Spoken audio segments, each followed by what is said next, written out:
ভাবাপন্ন হবে। এটা গুরু বলে দেয়, বাবা এই করবে, এটি হচ্ছে বিধান। শান্ত হয়ে সাধন করছে। আমার আলোচনাটা ভালো বুঝতে পারেনি হয়তো। প্রথম তো নামের মালা দেয়, পরে আর নামের মালাও থাকে না। জপিতে জপিতে নাম যায় অজপার ঘরে, তারপরে জপাও থাকে না আর অজপাও থাকে না। তারপরে যে কি থাকে যার হয়েছে সে বলতে পারে।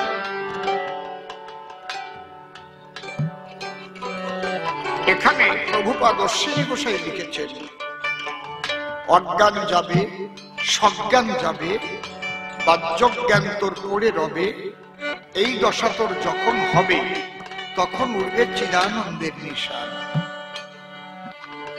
কৃষ্ণ আনন্দময়, সচ্চিদ আনন্দ কৃষ্ণের স্বরূপ, অতএব স্বরূপ শক্তির হয় তিনি। সদাংশে সন্দিনী, আনন্দাংশে লাদিনী, চিদাংশে সম্বিদ্যারে জ্ঞান করে বানা। সুখরূপে কৃষ্ণ করে সুখ আস্বাদন, ভক্তগণের সুখ দিতে লাদিনী কারণ। লাদিনীর সার প্রেম, প্রেমের সার ভাব, আর প্রেমের পরাকাষ্ঠার নাম মহাভাব। সেই মহাভাব স্বরূপা রাধা ঠাকুরানী, একবার রাধা কৃষ্ণ প্রেমানন্দে করো উদ্ধারী জয়ধ্বনি।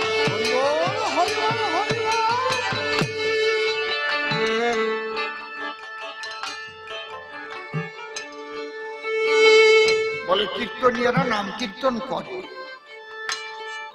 তারাও তো কাদাকাটি করে, সেখানে বাগান আছে না। শোনো, ওটা তো একটু জল জ্বলিয়ে প্রেম, ওটাও প্রেম। যেমন আখের রস আখ মেশিনে দিলে দেখবেন চান চান চান চান করে রস পড়ে, বলে না? একবেলা ভরে দিল, আপনি খেয়ে 25 টাকা 20 টাকা দিয়ে চলে গেলেন। আপনি যদি মনে মনে ভাবেন জগে করে এক জগ কিনে নেই, এটা রেখে দেব, আগামীকাল খাবো,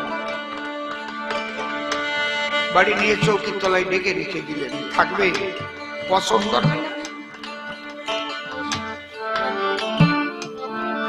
ওই প্রেমে ওই রকম পছন্দ নেই। আপাতত 2-1 ফোঁটা চোখের জল পড়ে, মানুষ যে শান্তি পায় না তা না। যখন কিঞ্চিত প্রেম জগতে যায় তখন তাৎক্ষণিক একটা শান্তি পায়। যেমন জামা কাপড় ময়লা হলে ধুয়ে লাগাও ইস্ত্রি, ঘর বাড়ি পুরানো হলে তাতে লাগাও মিস্ত্রি। মনের ময়লা যাবে কিসে ভেবে দেখো ভাই, এক হরিনাম কৃষ্ণ নামের প্রেমের জল ছাড়া ময়লা ধোয়ার আর কিছু নাই। এই মনের ময়লাটা তখন কেটে বের হয়। এই জন্য বলছে, চেত দর্পণ মার্জন ভব মহানবাগ্নি নির্বাপন, শ্রেয় কৈরব চন্দ্রিকা বিকরণ বিদ্যা বোধ জীবনম আনন্দাম বুদ্ধি বর্ধন।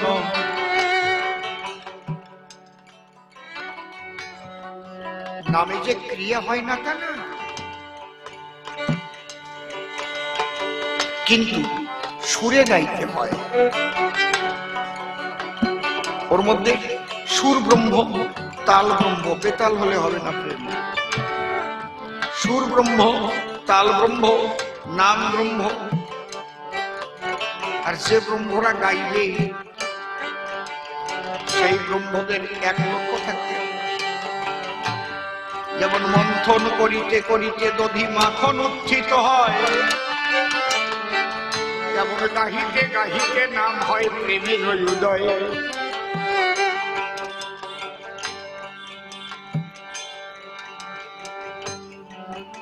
বুঝতে পারছেন কি বলছি?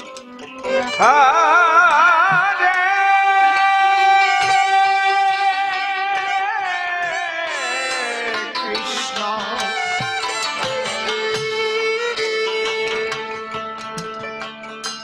হরে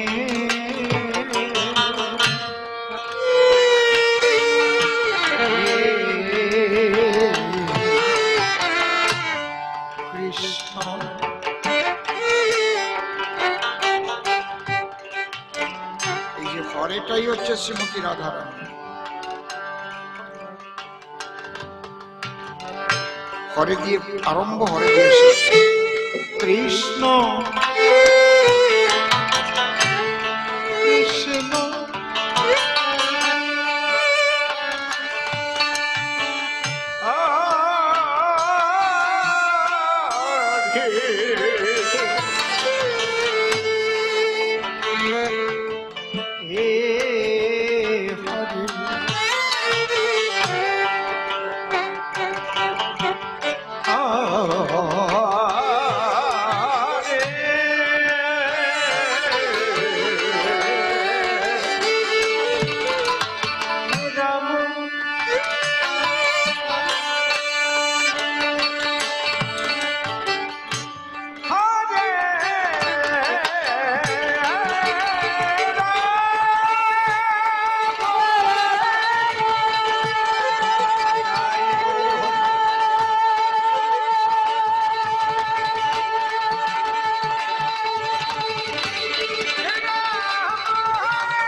কতগুলো জিনিস ঠিক রাখতে হবে। মৃদঙ্গ যেন তালে থাকে, করতাল, সমস্ত যন্ত্রগুলো যেন সুরে থাকে।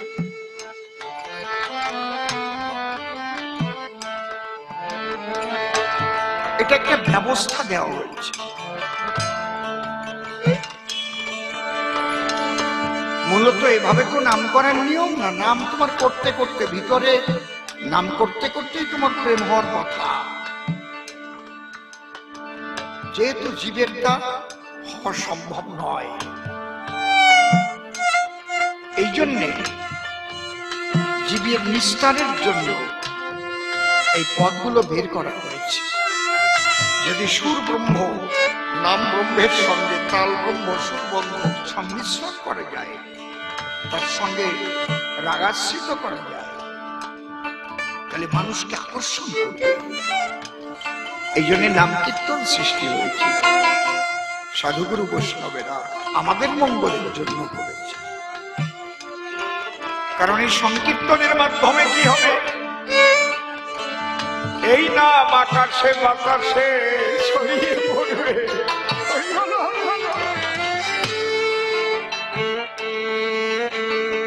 শুধু জীব নয়, মানুষ নয়, যত জীব, কুকুর, বিড়াল, ছাগল, টিকটিকি, মশা, মাছি, কীট পতঙ্গ, তরুলতা, সবাই এই নামের ধ্বনিতে ধ্বনিত হবে।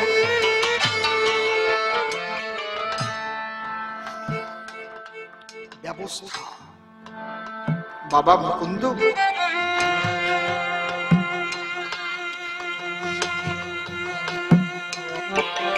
এই নামে প্রেম হয়। সেই প্রেম ওটা তরল অবস্থায়, ওটাকে না জাল দিয়ে গাঢ় করতে হয়। টোনটা বেশি আছে, কোনটা একটু দেখুন। ওই আখের রস বা খেজুরের রস যখন জালে দেবেন তখন কি হবে, গুড় হবে, ওটা রেখে খেতে পারবে। ওটাকে রিফাইন করলে আবার চিনি হবে, আরো বেশি দিন থাকবে। ওটাকে রিফাইন করলে মিশ্রি হবে, আরো বেশি দিন থাকবে। মিশ্রিকে রিফাইন করলে সীতা মিশ্রি হলে পচার ভয় থাকে। ওই সীতা মিশ্রিটাই হচ্ছে মহাভাব। আমার একটু বসো, এত উতাল পাতাল করছো কেন গো? যাদের দূরে বাড়ি যেতে হবে তাড়াতাড়ি আস্তে আস্তে যাও। কৃষ্ণ কথা এখানে যে আমরা কবি গান গাই, দেখবেন এখানকার কবি গানে বেশি বাজে কথা নাই, একদম পরিশুদ্ধ ভাবে আমরা চেষ্টা করি যাতে মানুষ কৃষ্ণ উন্মুখ হয় এবং তত্ত্বগুলো জানতে পারে। তাহলে ওই রস তো জ্বালালেন আপনি আগুন দিয়ে, এই প্রেমকে দিয়ে জ্বালাবেন। এই প্রেম জ্বালাতে হয় অনুরাগের আগুন জেলে।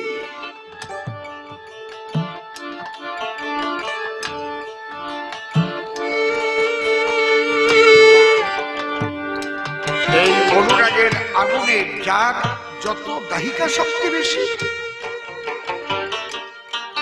অনুরাগের প্রগাঢ়তা যার যত বেশি, তার প্রেম ভাব থেকে মহাভাবে তত তাড়াতাড়ি পৌঁছে যায়।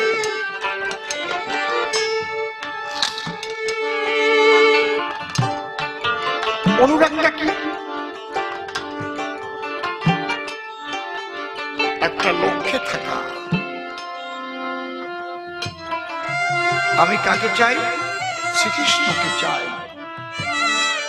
পার্থিব জগতের আর কিছুর আকাঙ্ক্ষা আমার নাই। আমি তার সঙ্গেই থাকবো যে আমার কৃষ্ণ ভাবনা অগ্রসর করে দেবে।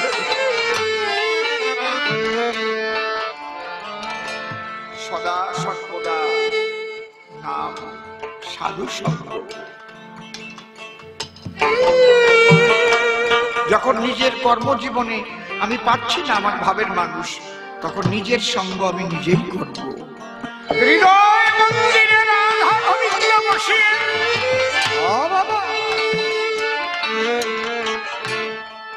আমি আরবের ঘরে থাকবো, আবার কাজও করব। সে কাজ হবে আসক্তি শূন্য অবস্থায়।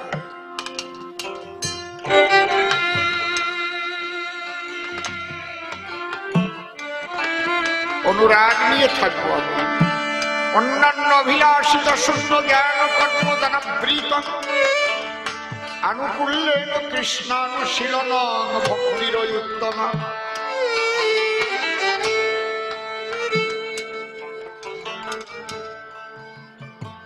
অর্থ লাগবে সাধুসঙ্গ করতে, তাই বলে অন্যায় ভাবে অর্থ উপার্জন করবো না।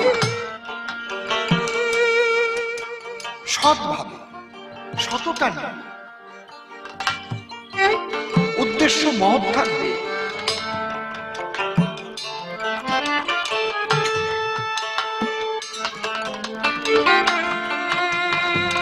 আমার একই লক্ষ্য থাকবে, আমি তাকে চাই। এক গুরুদেবের কাছে এক ভক্ত দীক্ষা নিয়েছে, যুবক ছেলে। বলছে, বাবা আমি কৃষ্ণ দর্শন করব। পাবে বাবা, প্রেমময়ী রাধারানীর যেদিন কৃপা হবে সেদিন কৃষ্ণ তোমায় দেখা দেবে। বাবা রাধারানী? হ্যাঁ। রাধারানী শুভকলায় পূর্ণা, ফুলের চার, ফলের চার, পশুর চার, পাখির চার। জবা পাদ তিল ফুল নাসা পদ্ম গন্ধ, চম্পক বরণী রাধে কুসুম প্রবন্ধ, শ্রীফল যুগল স্তন রাম রম্ভাল দারিম্ব দন্ত বীজ অষ্টবিম্ব চারু করিকর হরি রাখিব কপিল পুচ্ছকে সিংহপতি দেখিয়া বিমুগ্ধ ঋষিকে খঞ্জন গমন বিধিনী গণ্ড যুগমালা পিকস্বর ময়ূর সুঠাম এই ষোলমালা এটা রাধারানী বহিরঙ্গীয় রূপ আর অন্তরে মহাভাব স্বরূপিণী কৃষ্ণকে পাবে কৃপা করলে রাধারানী। গুরুদেব যে রূপ বর্ণনা করেছে রূপ মনে মনে ছবি এঁকে নিয়েছে। বলছে দিনে 3 বাড়িতে ভিক্ষা করবে, যেটা পাবে তার সেবা করে প্রসাদ পাবে। গাছতলায় একটা কুটিরে বাস করে। ভিক্ষা করতে জমিদার বাড়িতে গেছে। জমিদারের একটা যুবতী মেয়ে, তার মধ্যে শ্রীমতী রাধারানী কয়েকটা কলা আছে। অনেক নারীদের মধ্যে থাকে, যেমন করিকর হরিণাক্ষী, বলে না হরিণের মতো টানা টানা নয়ন। আগে টানা টানা না থাকলেও কাজল পড়ত, টেনে দিত। এখন তো মায়েরা কাজল কম পড়ে। করিকর হরিণাক্ষী কপিল তুচ্ছ কেশ, থাক থাক থাক থাক থাক থাক থাক থাক কেশ থাকে না। ঝট করে যুবতী মেয়েটাকে দেখে ভাবছে আমার রাধারানী কি, ও তো ভাবে আছে। মেয়েটা বাবাকে ডাক দিয়ে বলছে, বাবা ও বাবা, ওই ভিখারি ওই বৈষ্ণব যুবক ছেলেটা মোটেই ভালো না, আমার দিকে ফেল ফেল করে তাকিয়ে আছে। দেখো জমিদার পাইপটা পাঠিয়ে এমন পেদানো পেরিয়েছে, কেটে ফেটে গেছে, ফুলে গেছে। ও গুরুদেবের কাছে গেছে, কি হচ্ছে? বলে বাবা আমি মনে হয় জীবন্ত রাধারানী দেখেছিলাম, আমি তাই তাকিয়ে তাকিয়ে সে রূপ ও লাবণ্য, রূপ ও মাধুর্য আমি দর্শন করছিলাম, তাই আমাকে মেরেছে। আচ্ছা রূপটা তোমার মনে আছে? হ্যাঁ, যাও এই কুটিরে তোমাকে আর ভিক্ষা করতে হবে। বহির্বাস দিয়ে সারা দেহটা ঢেকে নিয়ে ওই রূপেরই মধ্যে তুমি ডুবে থেকো, তোমার সেবার ব্যবস্থা আমি করব। ওই রূপের মধ্যে ডুবে আছে। আরোপের মাসখানেক যখন কেটে গেছে, ওই যুবতী মেয়েটা বাবার কাছে গিয়ে কেঁদে ফেলেছে, বাবা আমি অন্যায় করেছি জানো, ওই ছেলেটার চাহনি খারাপ ছিল না, ও না কাকে যেন খুঁজছিল, মনে হচ্ছিল আমার মধ্যে কাকে যেন খুঁজছিল। বাবা আমি অন্যায় করেছি, ওকে মার খাইয়েছি, আমি ওর কাছে ক্ষমা চাইব, ওকে খুঁজে এনে দাও বাবা, আমি ওর কাছে ক্ষমা চাইব। কি বলছিস? সেদিন তোর কথায় যাকে পেটালাম, আজকে তুই তাকেই চাইছিস ক্ষমা চাইবি। এই দেখো তো কোথায় আছে এই ভিখারি, কোথাও আর পাচ্ছে না। খুঁজতে খুঁজতে ওই সাধুর আশ্রমে গেছে, ওর গুরুর আশ্রমে গিয়ে বলছে এরকম এক ভিখারি যুবক বৈষ্ণব জমিদার বাড়িতে ভিক্ষা করতে গিয়েছিল, তার মেয়ের কথায় সেখান থেকে তাকে মেরে তাড়িয়ে দিয়েছিল। সেই মেয়েটাই এখন বলছে অন্যায় করেছে। আপনার জানা আছে এরকম? বলছে হ্যাঁ আমি জানি। ওই গাছতলায় কর্ণকুটিরে আছে। ওরা দেখে জমিদারের কাছে গিয়ে ডেকে ডেকে কয় কর্ণকুটিরে থাকে গাছতল। জমিদারের মেয়ে বলছে আমাকে নিয়ে এসেছে। ওর তো বহির্বাস দিয়ে সর্বঙ্গ ঢাকা, গিয়ে ডাকছে আমি এসেছি, তুমি যাকে দেখতে চেয়েছিলে, ছোট বাজার, তুমি যাকে দেখতে চেয়েছিলে আমি এসেছি। বেহালাটা একটু কমিয়ে দিন তো, মনিটরটাই বেহালা। আমি এসেছি হে বৈষ্ণব, তুমি যার দিকে তাকিয়েছিলে আমি এসেছি, একবার মুখ তোলো। আমি তোমার কাছে ক্ষমা চাইতে এসেছি, আমাকে দেখো প্রাণ ভরে। ও ভেতর থেকে উত্তর দিচ্ছে তোমাকে আর আমার দরকার নেই। যাকে দেখে আঘাত খেতে হয় আমি আর তাকে দেখতে চাই না। আমি তাকে আমার হৃদয় মন্দিরে জাগিয়ে ফেলেছি, আমি এখন হৃদয় মন্দিরে তাকে দেখছি।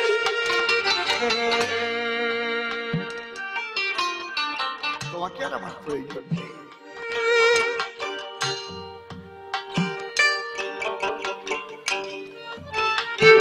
হরি বল। বাবা সাধন ভজন খুব সূক্ষ্ম জিনিস, তো একটু নড়ে গেলে হয় না, রতি মশা কম থাকলে হয় না, লক্ষ্যভ্রষ্ট হয়ে গেলে হয় না।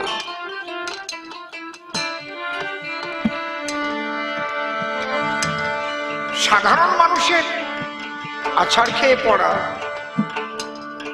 আর যারা সাধন ভজন করতে গিয়ে আছাড় খেয়ে পড়ে যায় না, তাদের বিরাট ক্ষতি হয়ে যায়। এই জন্য বলছে সাধু সাবধান, ফের কহিব সাধু কর অবধান। চোরকে সাবধান করা হয়নি, ডাকাতকে সাবধান করা হয়নি, বলা হয়েছে সাধু সাবধান।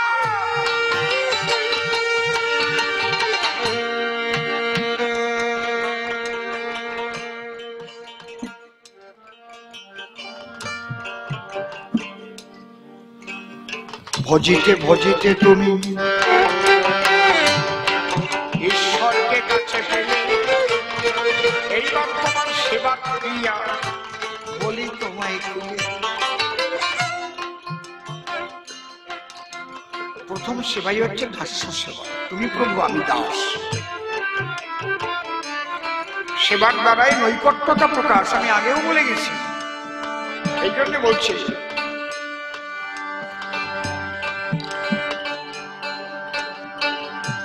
তোমরা কথা বলছো কেন? যারা যাবে যাও না।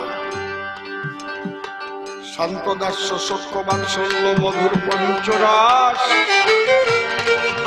মধুর রসে আবার ওই গোবিন্দ হয় বস। রতি ভেদে ভক্ত ভেদ পঞ্চপরকার, শান্ত দাস্য সক্ষ বাৎসল্য মধুর গুণাধিক্যে সাদাধিক্য বারে পঞ্চরসে, শান্ত দাস্য সক্ষ বাৎসল্য মধুরেতে বৈশে।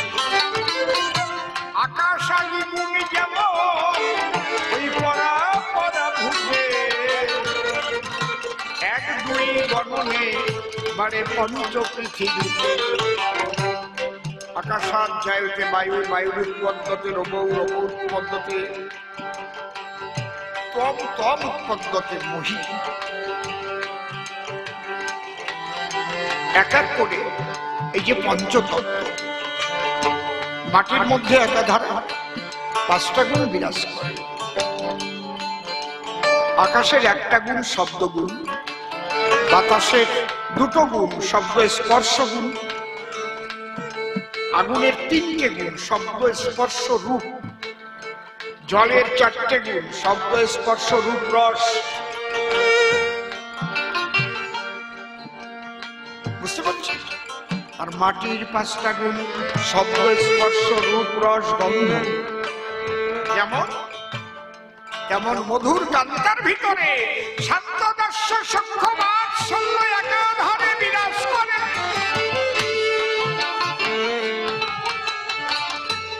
সেই প্রেমের কথাই শুনতে গিয়েছিল মহাপ্রভু রায় রামানন্দের। কেন? যেহেতু শ্রীকৃষ্ণ রাধার ভাবকান্তি বিলাস নিয়া নিজের ব্রজ বিহারী রূপ ত্যাগ করিয়া কাঙাল বের ধরিয়া জীবের দ্বারে দ্বারে সেই রাধা প্রেম দিতে এসেছে। হচ্ছে অন্তরঙ্গ। এই জন্য বারবার বলছি, নাম প্রথম এবং নাম শেষ। নামকে কেউ বর্জন করে কোনো কিছুই হবে না। আপনি লেখাপড়া শিখতে গেলে বলি সবার পুরোভাগে আগে কিন্তু আপনার অক্ষর জ্ঞান লাগে। ক খ স্বরেয় বানান ফলা এগুলো শিখতে হবে না। আকার রসিকার রসুকার শতকিয়া নয়তো তো আপনি অঙ্ক করতে পারেন। এবিসিডি না জানলে আপনি তো ইংলিশ পারবেন। এগুলো তো 20। আপনি লেখাপড়া শিখে বিরাট বৈজ্ঞানিক হয়ে গেলেন, তাতে কি ডাক্তার হলেন, ব্যারিস্টার হলেন, ওই অক্ষরগুলো কি বাদ দিতে পারবেন? যে আমি এখন লেখাপড়া শিখে অনেক উন্নত হয়েছি, তো তাই ক খ স্বরেও আমার এখন আর লাগছে না, এবিসিডি বাদ দিয়ে দিয়েছি, শতকিয়ার 1 থেকে 100 পর্যন্ত বর্জন করে দিয়েছি। হবে কথা কন না কেন? যেটা প্রথমকে শিখেছিলে যত উপরে যাবে সেখানেও গিয়ে তোমার ওটাই লাগবে। কিন্তু শুধু এটা জানলেই যে তুমি পিএইচডি ডিলিট হয়ে যাবে তা না। এক এক ক্লাস করে করে করে করে তোমাকে উঠতে হবে। কি প্রথম যখন তুমি পড়াশোনা শিখেছিলে, কয় কাকাতুয়ার মাথায় ঝুঁকি, ক্ষয় খেক শিয়ালি পালাই ছুটি, কয় গরু বাছুর দাঁড়িয়ে আছে, ভয় ঘুঘু পাখি ডাকছে গাছে, উমায় নৌকা বাছি দেয়, ছয় চিতা বাগের সন্ধ্যায়, 6 ছাগল ছানা লাফিয়ে চলে যায়, জাহাজ ভাসে সাগর জলে, জয় ঝাড়ু হাতে এলো কানা ইয়াই চড়ে নাচছে ভাই। নাকি এখন কি আর ঝাড়ু হাতে কানাই লাগে নাকি? আর যেমন ক প্রথম লিখেছিলেন সেই ক লেখেন নাকি? ঠিক ওই রকম নামের মালা প্রথম ওই ক দেওয়ার মতো নাম তোমাকে লাগবে। আগে নাম পরেও নাম, নাম করো সার, এই হরি নামের দ্বারাই হবে ভব সিন্ধু। নামই তোমাকে পথ দেখাবে গো, কান্না ভজ মনে করে, তারপরে মাধুর্য প্রেম শিরাধারা নির্ভীতরে। নাম প্রত্যেকে যারা যারা এখনো গুরু নাম নেওনি নিয়ে নাও।